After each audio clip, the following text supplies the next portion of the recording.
No. So, folks have questions, I'll bring you the mic and you can ask your question, and then we'll have the team answer and we'll move along. Who's got a question? Why have you decided to abandon what Broadway Alive planning and processes?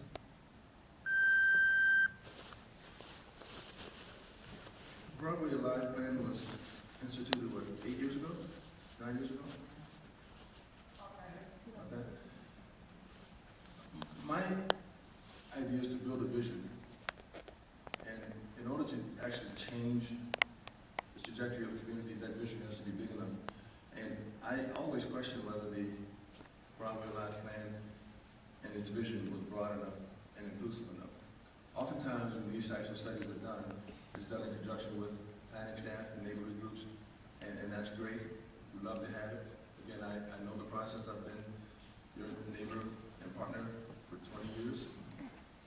The problem with such plans is that if the end user and the restaurants that you want to attract, and the dry cleaners that you want to attract, and the residents that you want to attract don't buy into it, then you never do the plan. A good example is I used to be a planning commissioner with the city of Minneapolis for about 9 years, and I chaired the committee of the whole. I was on the commission when we approved the Above the Falls plan for the river, the upper river.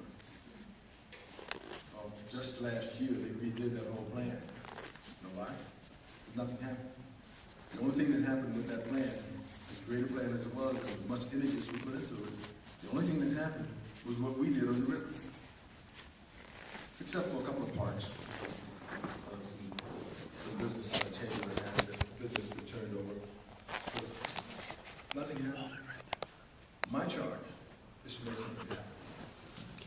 And I look forward to the day when we have that competition in restaurants and businesses and diversity of population that can be there. And that's why I'm not abandoning the plan, but I'm presenting what I think will work. Yeah, hi. I was just wondering how you came to choose these blocks as opposed to any other blocks along West Broadway, since it's the only sort of main street district we have as opposed to other ones.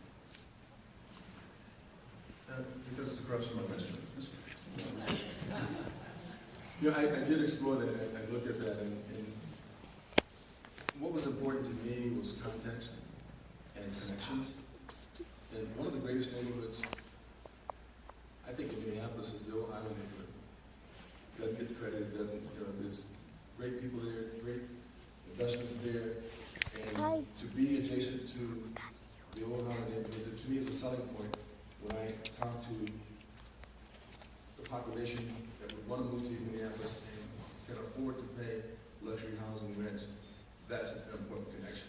Also, being in adjacent to Cub Foods, that parking, I think it fits well there. You've got the shopping center across the street. Not that we can park on their parking lot, but it just lends more to a town square type setting that's amenable for retailers. When I put my retailer's hat on or my corporate hat on, that connectivity creates some synergy that we can build on.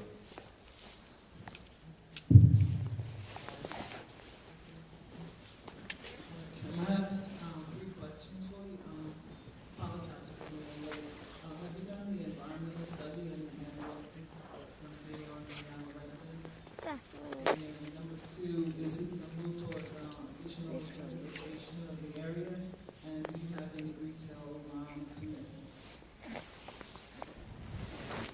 We have not gotten to the point where we have done any environmental studies at all. Haven't done any engineering surveys. That is forthcoming. We are in the embryonic stage right now.